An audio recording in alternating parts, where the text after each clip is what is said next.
आज देखिए इतनी धूप है कि नहीं, आप अपने आप को गला रहे हैं। देखिए कुछ बहन लोग का मेकअप भी उतर रहा है।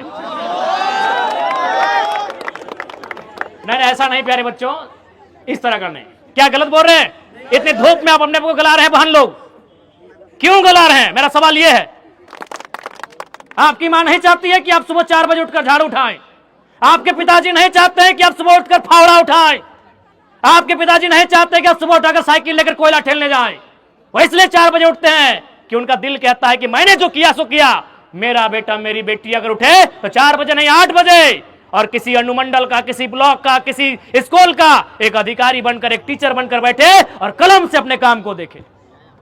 तमाम शिक्षक, शिक्षिकाएं, अभिभावक और छात्र छात्राओं, आप सभी को गणतंत्र दिवस की हार्दिक असंख्य शुभकामनाएं।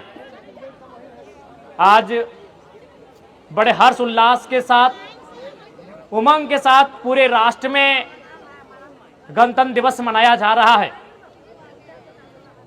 लेकिन आज हमें जानने की आवश्यकता है, जानने के साथ साथ अनुकरण करने की आवश्यकता है कि गणतंत्र का अर्थ क्या है, किन परिस्थितियों में भारत देश में गणतंत्र की व्यवस्था की गई थी, किन परिस्थितियों में भारत देश स्वतंत्र हुआ था। तो ये सर्वविदित है, आप सभी जानते हैं कि गुलामी की एक लंबी दास्तां को हमने देखा था। हमने यानी हमारे देश ने, हमारे पूर्वजों ने। वो दास्तां यूनानियों से लेकर, तुर्क मंगोली से लेकर, मुगल से लेकर अंग्रेजों के कालखंड तक हमने देखा। और जब भारत को स्वतंत्र किया गया, जब भारत को आजाद किया गया, तो उस समय जो उस समय देश के फ्रीडम फाइटर थे, उनके जहन में एक ही सवाल था कि आजाद तो हम हो चुके हैं, लेकिन ये आजादी टिकेगी कैसे? ये आजादी टिकेगी कैसे? क्योंकि हम लोग विभिन्न धर्मों में बटे हुए लोग हैं, विभिन्न संप्रदायों में बटे हुए लोग हैं, विभिन्न प्रकार की बोलियां बोलते हैं, विभिन्न प्रकार के देवी देवताओं में आस्था रखते हैं। यानी हमारे ईश्वर एक नहीं, हमारी भाषा एक नहीं, हमारी बोली एक नहीं, हमारा पहनावा एक नहीं, हमारा रहन सहन एक नहीं, हमारा खान पान एक नहीं, हमारे बात करने का लहजा एक नहीं, हमारी संस्कृति एक नहीं। तो हम एक कैसे रहेंगे? ये सबसे बड़ी चुनौती थी आजाद भारत में। तो उस चुनौती से निपटने के लिए भारत देश के विद्वानों ने यह तय किया कि भारत देश में संविधान का रूप दिया जाएगा, एक लोकतंत्र, एक गणतंत्र की व्यवस्था की जाएगी, और वही इन चुनौतियों का सामना करेगा, वही इन चुनौतियों को एक सूत्र में बांधने का काम करेगा, जिसे हम गणतंत्र कहते हैं।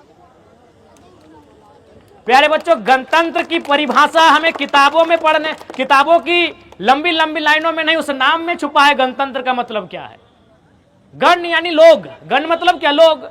कोई इसे गणतंत्र कहता है, कोई जनतंत्र कहता है, कोई लोकतंत्र कहता है, कोई प्रजातंत्र कहता है। गण का मतलब लोग, जन मने लोग, प्रजा मने लोग, और लोक मने लोग, तंत्र मने ताकत। यानी जिस राष्ट्र में जनता के हाथ में ताकत हो, उसे ही गणतंत्र भारत कहते हैं। आज हमारे हाथ में ताकत है, तो कल किसके पास था? आप सभी जानते हैं, राजा की तलवारों में ताकत थी। जिसने राजा से आंख मिलाई, इसकी आंखें निकाल लो। जिसने राजा के फैसले के खिलाफ बोला, इसकी जबान काट लो। जिसने राजा के खिलाफ जाने का काम किया, इसका सर कलम कर दो। यानी ताकत कहां थी? तलवारों में थी। तलवारों के जोर से लोग बोल नहीं पाते थे। फिर अंग्रेजों का काल आया, ताकत कहां थी? अंग्रेजों के गोला में, बारूदों में ताकत थी। जिसने अंग्रेज की नीतियों की आलोचना की, जिसने अंग्रेजों की नीतियों का विरोध किया, उसे गोले में बांधकर उड़ा दिया गया। यानी ताकत तलवार से होकर तोप बंदूक तक आ गई, और आज एक आम व्यक्ति के हाथों तक आ गई, उसे ही गणतंत्र कहते हैं। आज आपके हाथों में ताकत है, आज इस कलम में ताकत है, आज आपके इस हाथ में जो उंगली में ये ब्लू रंग की स्याही लगाकर आप वोट करने जाते हैं, उस वोट में ताकत है। तो साफ शब्दों में गणतंत्र का मतलब, जहां गण के हाथों में ताकत हो, उसे ही गणतंत्र कहते हैं। पुनः आप सभी को गणतंत्र दिवस की शुभकामनाएं। और ये गणतंत्र है, गणतंत्र यानी समानता, गणतंत्र यानी सबको समान अवसर, गणतंत्र यानी सबको मौका। ये मौका ही था कि अखबार बेचकर अपनी जीविका का उपार्जन करने वाले शख्स एपीजे अब्दुल कलाम इस देश के सर्वोच्च रहनुमा बन के सामने आए। ये गणतंत्र की ताकत है। चाय की केटलियों में चाय बेचने वाला शख्स नरेंद्र मोदी प्रधान सेवक बन के सामने आए, ये गणतंत्र की ताकत है। आज आपके बीच यही प्रण लेने की आवश्यकता है कि इस गणतंत्र की खूबसूरती को कैसे हम बचाएं, इस संविधान के मूल्यों का सम्मान कैसे हो, ये हमारे पास एक सवाल रहेगा। इसलिए जितने भी छात्र छात्राएं विशेषकर आपको संदेश देंगे, बड़ा ही सुंदर एनसीसी के भाई बहनों ने अपना प्रदर्शन किया। उन्हें देखकर तो बिल्कुल भी नहीं लगा कि झारखंड कॉलेज की छात्र छात्राएं हैं, ऐसा देखकर लगा कि मानो आईएएस आईपीएस की भट्टी में तपकर तैयार हुए छात्र छात्राएं हैं। और यही कॉलेज है। कॉलेज का एक मतलब अनुशासन भी होता है, जहां हम अनुशासन को सीखते हैं। कहावत है ना, discipline makes the nation great, अनुशासन ही राष्ट्र को महान बनाता है। तो ये कॉलेज की गलियां ही हैं, ये कॉलेज की पगडंडियां ही हैं, जहां आप अपने गुरुजनों के सानिध्य में, उनके संरक्षण में अनुशासन को सीखेंगे, ज्ञान अर्जन करेंगे, अपने आप को विवेकवान बुद्धिमान बनाकर इस विद्यालय से, इस महाविद्यालय से आप बाहर जाएंगे। इसलिए छात्र छात्राओं, प्यारे बच्चों, आप सभी को हमारा यही संदेश रहेगा। और साथ में, चूंकि डुमरी और तोपचांची विशेष दूरी नहीं है, एक ही भौगोलिक क्षेत्र है। चूंकि आज 26 जनवरी की एक उमंग होती है, ललक होती है। अच्छा, आप बताइए तो आप कितना बजे सुबह उठे थे? 5 बजे? अरुण के बजे उठले? अली 5 बजे उठे होंगे। अब आप पता कर लीजिए, आपकी मां आपसे 2 घंटा पहले उठी होगी, हाँ या ना, बस इतना बोलिएगा। आप अगर 5 बजे उठे हैं तो आपकी मां 4 बजे या 3:30 बजे उठी होगी। आप अगर 6 बजे उठेंगे तो आपकी मां 5:30 बजे या 4:30 बजे उठी होगी। उठ के पहला काम क्या क्या होगा? शर्माइए मत, हमारी मां ने भी किया होगा, हालांकि हमारी मां भी हॉस्पिटल में है। अगर घर में होती तो की होती क्या? पहले झाड़ू पकड़ी होती, जूठे बर्तनों को पोछी होती। गलत बोल रहे हैं? यानी आपके उठने से 2 घंटा पहले आपकी मां उठती है, उठकर सबसे पहले हाथों में झाड़ू थामती है। क्यों मालूम है? न उसका भी दिल कहता है कि मेरी बेटी जब बड़ी हो जाए तो 4 बजे नहीं 8 बजे उठे और झाड़ू नहीं कलम थामकर किसी ऑफिस में बैठकर अपना काम संभाले। इस बात को याद रखिएगा प्यारे बच्चों। आपकी मां नहीं चाहती है कि आप सुबह 4 बजे उठकर झाड़ू उठाएं।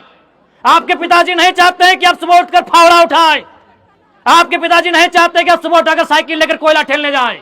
वो इसलिए 4 बजे उठते हैं कि उनका दिल कहता है कि मैंने जो किया सो किया।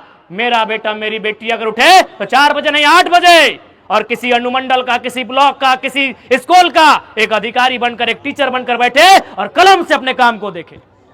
अभी आपको तय करना है, अभी आपको तय करना है भैया, ये तय आपको करना है कि आप उनकी इस मेहनत का, उनके इस संघर्ष का क्या मूल्य देने जा रहे हैं, ये आपको तय करना है।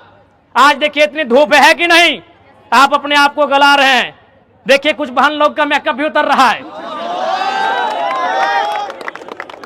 नहीं ऐसा नहीं प्यारे बच्चों, इस तरह का नहीं। क्या गलत बोल रहे हैं? इतनी धूप में आप अपने आप को गला रहे हैं बहन लोग, क्यों गला रहे हैं? मेरा सवाल यह है। आप अपने आप को तपा रहे हैं, क्यों तपा रहे हैं? मेरा यह सवाल है। आपने उस विषय में तो हंस दिया जब हमने कहा मेकअप उतर रहा है। मेरा वो विषय नहीं है, मेरा यह विषय है कि आप अपने आप को तपा क्यों रहे हैं, आप अपने आप को गला क्यों रहे हैं? इसलिए कि जब इस भट्टी से, इस महाविद्यालय की भट्टी से आप तप कर, गल कर, जब निखर कर बाहर आए तो काबिल होकर आए। क्या गलत बोल रहे हैं? देखो प्यारे बच्चों, यदि आपको पढ़ने में मन नहीं कर रहा है, यदि आपका मन कर रहा है कि हम दौड़ें, तो हम आपको कहेंगे आप दौड़िए, 4 घंटा दौड़िए, क्योंकि आप 4 घंटा पढ़ने आए हैं। 4 घंटा दौड़िए और झारखंड का नंबर 1 रनर बन के सामने आइए। यदि आपको गाने का मन कर रहा है, 4 घंटा प्रैक्टिस कीजिए और एक गीतकार बन के सामने आइए। यदि आपको लिखने का मन करता है तो एक लेखक बन के सामने आइए। मेरे कहने का मतलब है आप 4 घंटा 6 घंटा समय दे रहे हैं, जिस काम में समय दे रहे हैं उसका आपको एक्सपर्ट होना चाहिए। समय को आप गंवाने तो नहीं ना आए हैं, मौज मस्ती के उद्देश्य से नहीं ना आए हैं, आप कुछ पाने के उद्देश्य से आए हैं। इसलिए आपको मेरा यही संदेश होगा और इतना ही कहेंगे, सपने पूरे होते हैं प्यारे बच्चों, सपने पूरे होते हैं तभी तो आज आप पूरे, हमें लगता है आज झारखंड में नहीं करने तो कम से कम 1 लाख जगह झंडा फहराया गया होगा। कहीं मंत्री ने फहराया होगा, कहीं विधायक ने फहराया होगा, कहीं सांसद ने, तो कहीं डीएसपी एसपी ने, तो कहीं डीजीपी ने, कहीं डीसी ने। देखिए जरा मां तो हवाई चप्पल पहन के फहराने आया, कहीं नहीं होगा, चेक कर लीजिएगा। पूरे झारखंड में चेक कर लीजिएगा कि आपके डुमरी के विधायक हवाई चप्पल पहन के आए हैं। ये तो गनीमत एक रास्ता में टोजर तीनों बार नहीं, आज बढ़िया दिन है, कम से कम कुर्ता टो पहन लीजिए। ये हम इसलिए कह रहे हैं कि सपने पूरे होते हैं। आपके बीच, आपके जैसा आपके बीच का एक भाई आज इस राज्य के सर्वोच्च सदन का मेंबर बन के आया है। सर्वोच्च सदन समझते हैं ना, वहां कलम चलती है और इस राज्य में कानून बनता है। वहां कलम चलेगी तो आपके शिक्षकों का समस्या का समाधान होगा, वहां कलम चलेगी तो इस राज्य की डॉक्टरों का समस्या का समाधान होगा, वहां कलम चलेगी तो आपकी समस्या का समाधान होगा, वहां कलम चलेगी तो आपका एडमिशन का रेट घटेगा बढ़ेगा, वहां कलम चलेगी तो आपके स्कूल का ड्रेस भी बदल जाएगा, बदलेगा ना। तो हम उस हाउस का मेंबर हैं, उस हाउस का मेंबर है जहां से राज्य चलता है। और हम हैं कौन? आपके बीच का है। क्या हम कोई फरिश्ता हैं? आपके बीच का है। क्या हम में और आप में कोई अंतर है? नहीं, हम आपके जैसा है। बस हमने जो तपाया है, अपने आप को गलाया है, उसका रिजल्ट लेके आए हैं। मैंने भी अपने आप को तपाया है, मैंने भी अपने आप को गलाया है, और उस तपने का, उस गलने का ये परिणाम लेकर आया है कि मैंने अपने आप को तपाकर एक प्रयास किया है कि सोना बनकर सबके सामने आए। इसलिए समय का अभाव है। हमारी बातें अगर किन्हीं को तीखी लगे तो बुरा मत मानिएगा। बाकी आपको पुनः रिपब्लिक डे, गणतंत्र दिवस की हार्दिक शुभकामनाएं। हर्षोल्लास के साथ इस दिवस को मनाएं और अपने गुरुजनों का संदेश लेकर जाएं। पुनः आपको गणतंत्र दिवस की बहुत बहुत शुभकामनाएं। जय हिंद, जय भारत, जय झारखंड। और विद्यालय परिवार, प्राचार्य महोदय समेत तमाम शिक्षक शिक्षिकाओं का, टीचिंग नॉन टीचिंग स्टाफ सभी का धन्यवाद, जिन्होंने मुझे इस अभूतपूर्व कार्यक्रम में मुख्य अतिथि के लिए स्थान दिया। धन्यवाद।